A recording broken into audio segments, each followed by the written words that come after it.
Salam semangat dan bahagia selalu Bapak Ibu Guru Penggerak. Tergerak, bergerak, menggerakkan.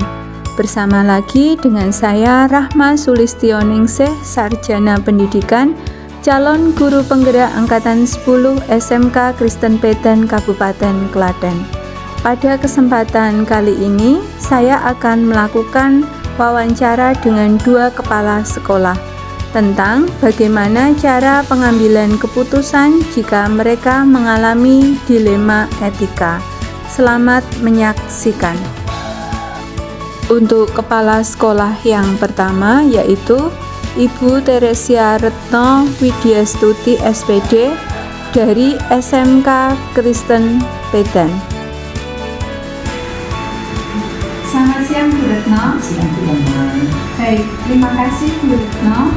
Pada siang hari ini, maksud dan tujuan saya untuk bertemu dengan Ibu yaitu untuk mengajukan beberapa pertanyaan terkait dengan pengalaman Ibu sebagai kepala sekolah, di mana dalam hal tersebut apabila ada kasus yang di dalamnya Ibu membutuhkan pengambilan keputusan. Di sini terkait dengan dua kasus di mana ada dilema untuk mengambil keputusan yang akan Ibu ambil.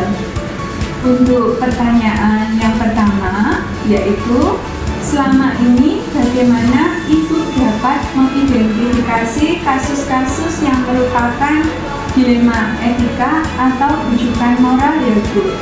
Terima kasih sebelumnya. Jadi ada beberapa hal, bisa dari segi atau sudut pandangnya siswa, bisa dari segi sudut pandangnya guru.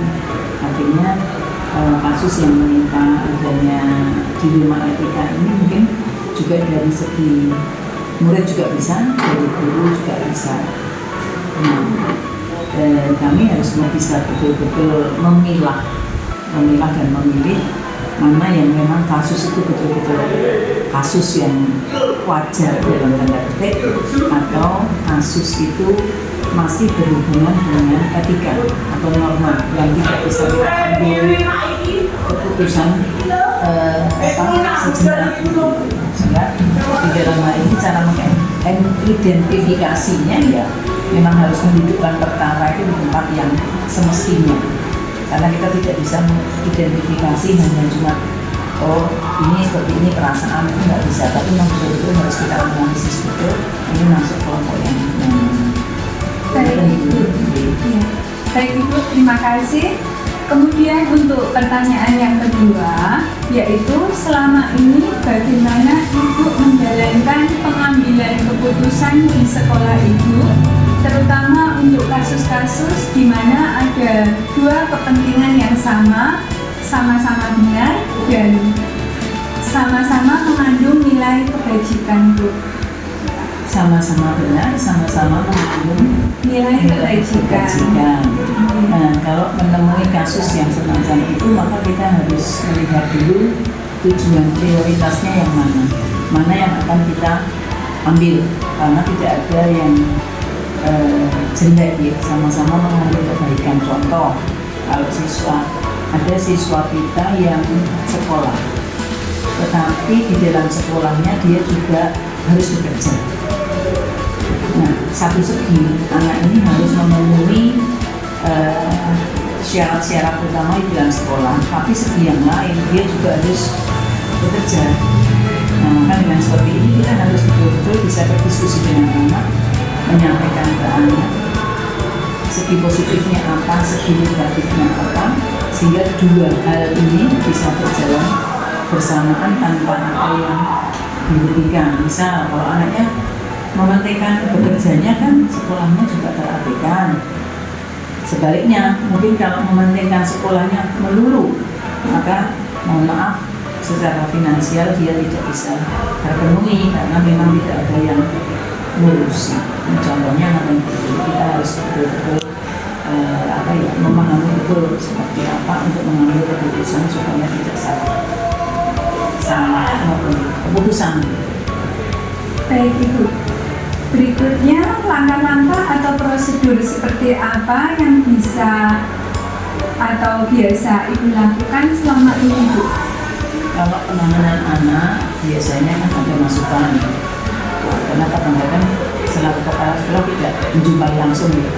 Ada masukan dari guru, kemudian diskusi dengan wali kelas, wali kelas yang tahu, diskusi dengan guru BP, bilang alasannya kurang lebih seperti itu. Kemudian kita diskusi juga, setelah diskusi dengan guru BBBK, kami diskusi juga dengan orang tuanya supaya level-level ini terlampaui dengan baik.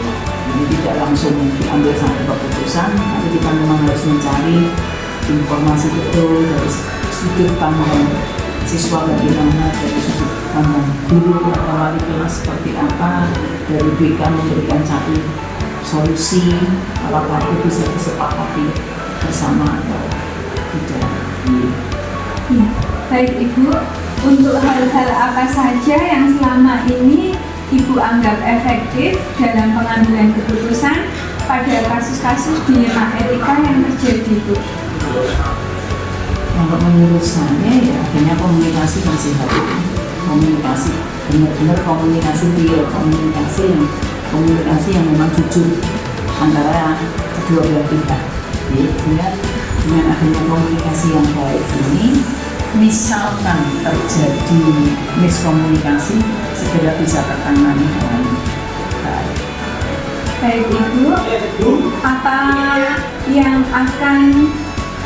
apakah Ibu memiliki sebuah tata kala atau jadwal tertentu dalam menyelesaikan di tempat atau memiliki sebuah jadwal untuk menyelesaikannya?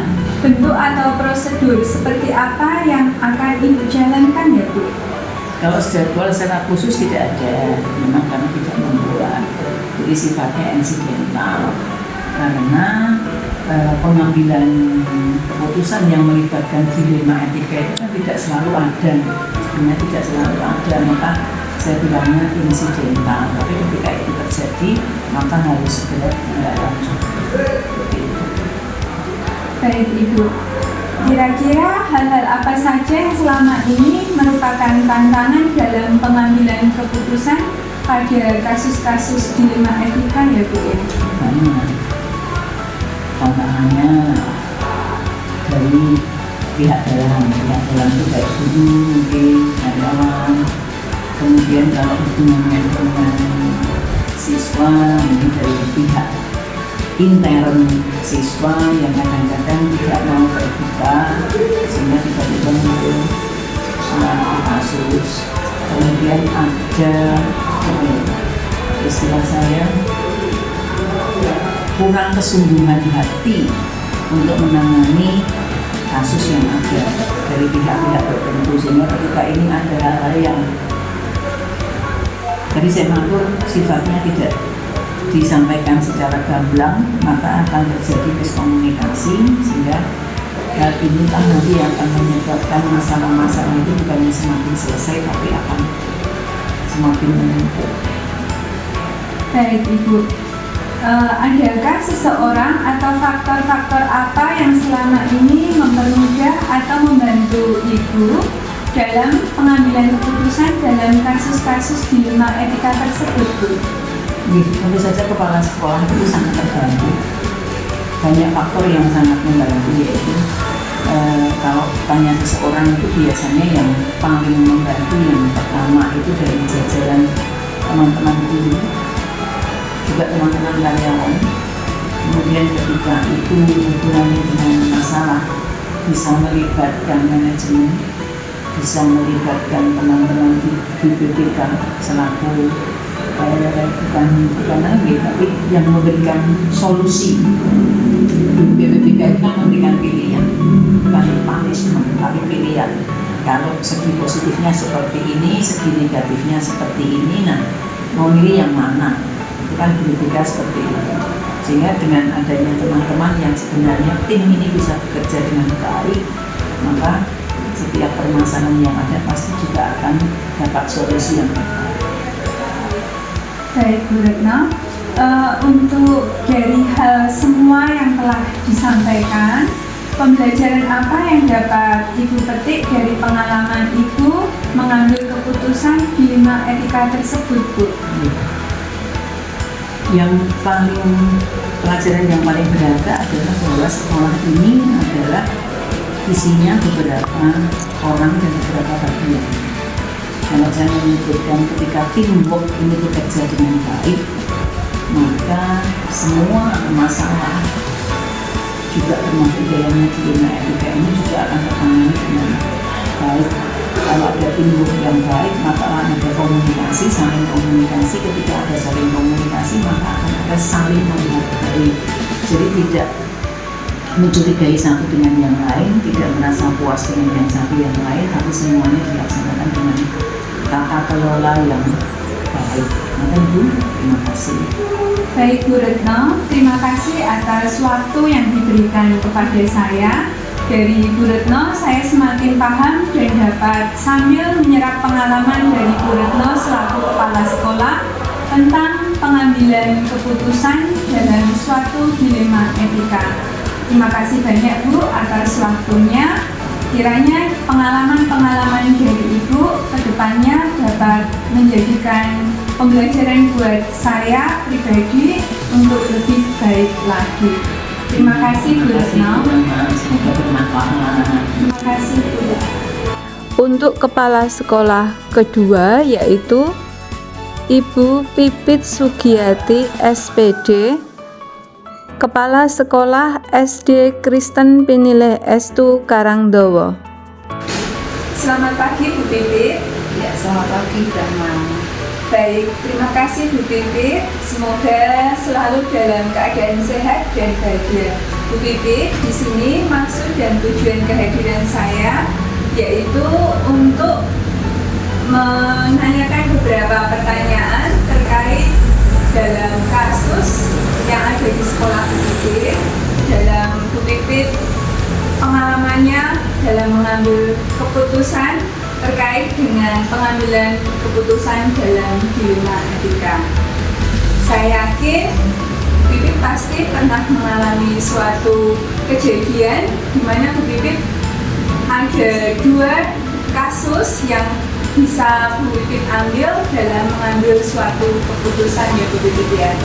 Baik Bu Pipit, untuk pertanyaan yang akan saya ajukan, yang pertama yaitu selama ini bagaimana pendapat Bu Pipit dalam mengidentifikasi kasus-kasus yang merupakan dilema etika atau rujukan moral Bu? Kalau dalam pengalaman saya selaku kepala sekolah dalam mengidentifikasi kasus-kasus seperti ini, itu tentunya dilihat seberapa mendesak ya, seberapa mendesak keputusan yang saya ambil itu nanti akan berpengaruh kepada seperti itu. Lalu yang kedua itu seberapa berpengaruh dalam hidup seseorang. Jadi jika saya memutuskan sesuatu hal lebih dulu, itu pasti akan saya pertimbangkan 2 hal itu. Itu begitu mendesak tidak, dan yang berikutnya adalah seberapa pengaruh besarnya dalam kehidupan orang tersebut. Itu dalam cara mengidentifikasi masalahnya. Ya, baik Bu Pipit, selama ini bagaimana Bu Pipit menjalankan pengambilan keputusan di sekolah Bu Pipit, terutama untuk kasus-kasus di mana ada 2 kepentingan yang sama-sama benar atau sama-sama mengandung nilai kebajikan Bu. Ya. Berkaitan dengan cara menjalankannya, itu tentunya saya harus memanggil terlebih dahulu ya beberapa teman yang mungkin yang memang dia harus memutuskan sesuatu. Ini contohnya saja ya, contoh realnya saja. Itu misalnya waktu musim P3K yang pertama, itu yang akan orang tersebut atau guru tersebut saya panggil, saya pastikan dulu apakah dia mau ikut P3K atau tidak. Kalau menjawabnya pada akhirnya iya, ya sudah, berarti saya mengesampingkan kepentingan sekolah ini dulu. Baiklah, yang kita ambil adalah kepentingan guru itu dulu. Ya kalau kepentingannya berdampak memang pada masa depannya, apalagi masih muda gitu ya, oke lah kita lepas. Tapi kalau ada yang misalnya alasannya saya hanya disarankan dan saya lihat oh ini suaminya sudah mapan, keluarganya sudah mapan, ya mungkin saya akan membujuk coba saja ditunda dulu dan lain sebagainya. Itu Rahma. Baik Bu Pipit. Kemudian langkah-langkah atau prosedur seperti apa yang biasa Bu Pipit lakukan selama ini ya Bu ya? Ya, prosedur yang saya lakukan itu adalah satu ya seperti tadi mengambil dulu saya mengidentifikasi masalah orang tersebut dulu. Ini mengapa kok mengambil keputusan ini, alasannya apa, seperti itu. Lalu yang berikutnya nanti saya akan memberikan beberapa pertimbangan, itu ya pertimbangan ya bagi dirinya dan juga bagi sekolah ini. Jika ditinggal jika tidak ditinggal ya kamu seperti apa. Akhirnya orang itu juga akan saya dorong untuk bagaimana mengambil resiko. Kalau memang memutuskan untuk ikut P3K misalnya, itu kita juga punya kebijakan juga. Jadi setelah SK kamu turun, dia harus keluar dari Kabupaten. Itu bagian resikonya ya. Tapi kalau masih memilih untuk tetap di sini, ya resikonya dengan honor yang mungkin belum sebanyak P3K dan harus menerima ya, seperti itulah, seperti itu. Mungkin bukan hanya kasus di P3K itu namanya. Bukan kasus-kasus di P3K, mungkin juga ada misalnya ada satu guru berkasus dorongan dari teman, oh sudah lah nggak memakai, itu juga dilema etika loh buat seorang pemimpin. Saya masih butuh guru, tapi guru yang saya guna papainya belum berhasil. Ada desakan dari orang-orang di sekitar harus memutuskan, tapi saya juga harus kembali pada sekolah. Prosedurnya nggak seperti itu. Prosedurnya bina dulu. Kalau belum bisa dibina, sudah dibina berkali-kali, sudah ada guru cadangan belum? Solusinya bagaimana nanti jika kita mengeluarkan guru ini? Kan tidak serta-merta saya harus langsung keluarkan comot-comot itu. Jadi dilema etikanya seperti itu dan prosedurnya yang saya lakukan selama ini itu. Jadi pemanggilan dulu, memastikan dulu, lalu memberikan ya kalau perlu dibina-bina kalau berkasus ya. Kalau seperti kasus P3K tadi ya saya tawarkan dengan pertimbangan menguntungkan ini, ya nanti resikonya seperti ini semuanya akan saya tawarkan dulu sehingga sampai pada akhirnya guru tersebut, orang tersebut bisa mengambil keputusan. Saya pribadi sebagai kepala sekolah yang diminta untuk mengelola di tempat ini ya bisa mengambil keputusan, tetapi win-win solution. Meskipun pada akhirnya ya tidak mungkin semua win-win solution. Akhirnya pasti ada satu dua sedikit hal yang merugikan bagi sekolah ataupun bagi saya, itu juga atau bagi guru tersebut. Iya, baik Bu Pipit. Kemudian hal-hal apa yang selama ini Bu Pipit anggap efektif dalam pengambilan keputusan pada kasus-kasus dilema etika? Itu satu prinsip. Jadi ya prinsip. Lalu yang prinsip. Jadi kenapa kok prinsip? Kalau kita kepala sekolah kan di prinsip, tidak punya prinsip. Ya misalnya ada yang berkepentingan khusus, ya itu mungkin pasti saya akan ikut. Saya akan ambil keputusan sesuai dengan yang mereka mau, gitu kan. Yang kedua, humanis. Kalau saya memanusiakan manusia itu tadi. Jadi kalau yang ingin misalnya kasus pendidikan seperti itu, saya pengen meningkatkan taraf hidup saya, kan gitu kan. Masa saya yang harus menahan-nahan, pasti humanis lah seperti itu. Saya misalnya tadi ada desakan harus keluar saja ini dan ini itu dan ini itu, ya harus humanis lah. Namanya orang salah selagi bisa dibina, tidak perlu dibinasakan. Selagi dibina harus dibina seperti itu. Jadi dua hal itu prinsip. Lalu yang kedua adalah humanisme itu ya, humanis. Lalu yang ketiga adalah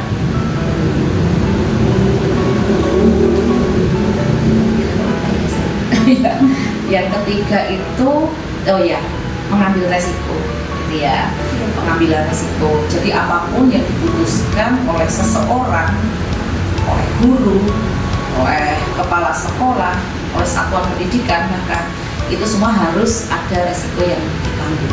Baik itu keputusan yang menguntungkan sekolah ataupun keputusan yang menguntungkan orang tersebut. Ya, baik Pipit. Kira-kira hal-hal apa saja yang selama ini merupakan tantangan dalam pengambilan keputusan pada kasus-kasus dilema etika? Ya, satu, suara orang banyak. tantangan saya. Desakan itu adalah tantangan saya. Bagaimana saya harus tetap berpegang pada prinsip yang humanis, yang ini itu. Desakan itu adalah tantangan. Jadi untuk berbuat adil, untuk berbuat ini ya ternyata susah. Susah sekali. Nah, seperti itu. Ya, baik Bu. Apakah dari hal tersebut memiliki sebuah tata kala atau jadwal tertentu dalam sebuah penyelesaian kasus dilema etika? Apakah Bu Pipit langsung menyelesaikan di tempat atau memiliki sebuah jadwal untuk menyelesaikannya? Bentuk atau prosedur seperti apa yang akan Bu Pipit jalankan? Ya, dua-duanya kan saya pakai. Ya, satu berkala itu kalau berkaitan dengan program yang memang setiap tahunnya berpola seperti itu. Jadi kalau P3K ini termasuk pola kan? Yeah. Pola setiap bulan apa perekrutan, setiap tahun perekrutan, bulan apa perekrutan. Itu saya sudah mulai membidik, mulai mempertanyakan. Kira-kira besok ikut enggak nih? Kira-kira besok enggak Bapak Ibu guru ini ada yang ikut tidak? Lalu kita sudah mulai menyusun strategi berkaca dari yang kemarin tidak ada regulasi, sekarang harus ada regulasi yang lebih tegas dan lebih jelas. Nah seperti itu ya. Lalu kalau mengenai guru yang berkasus yang mengakibatkan saya mengambil keputusan yang sangat susah tadi, yaitu tadi secara mendadak jika ada kasus itu baru saya akan mengatur strategi. Jadi dua-duanya saya pakai. Ya. Baik Bu Pipit, di sini adakah seseorang atau faktor-faktor apa yang selama ini mempermudah atau membantu Bu Pipit dalam pengambilan keputusan dalam kasus-kasus dilema etika Bu? Pengambilan keputusan yang mempermudah saya itu satu, itu adalah atasan saya. Ya, dalam hal ini penyelenggara sekolah, yaitu Komisi Pendidikan Karangdowo itu sangat mempermudah. Karena apa? Karena saya tidak bisa mengambil keputusan sendiri. Pada akhirnya mereka juga membantu memberikan solusi yang tepat, gitu ya. Lalu yang kedua, rekan kerja. Rekan kerja ini ya ada kalanya bisa menjadi seseorang yang mendorong untuk saya juga harus memutuskan sesuatu, juga nahan sesuatu, gitu ya. Jadi dua-duanya akan berfungsi rekan kerja di sekolah itu. Gitu.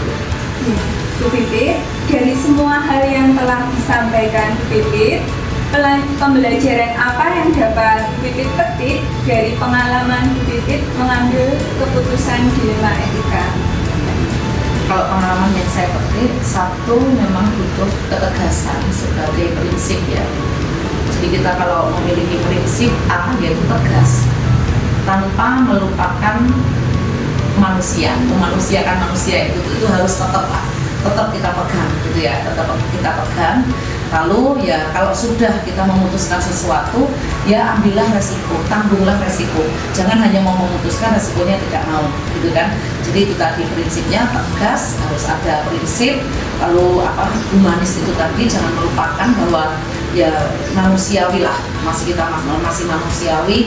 Dan juga kalau sudah memutuskan, ya bertanggung jawab atas resiko-resikonya, gitu ya Bu Rahma. Iya, sepertinya itu yang membuat selama ini saya sebagai pemimpin kuat lah.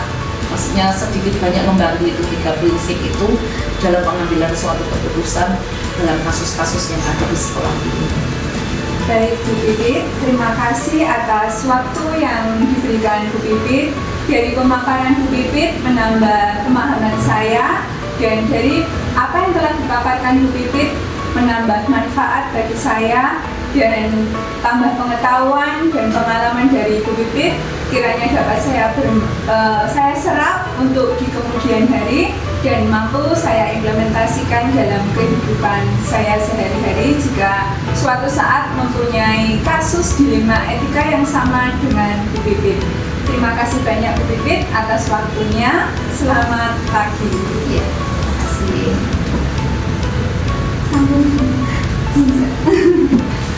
Demikian pemaparan tugas video demonstrasi kontekstual saya pada modul 3.1 dan hasil dari wawancara yang telah saya lakukan oleh 2 kepala sekolah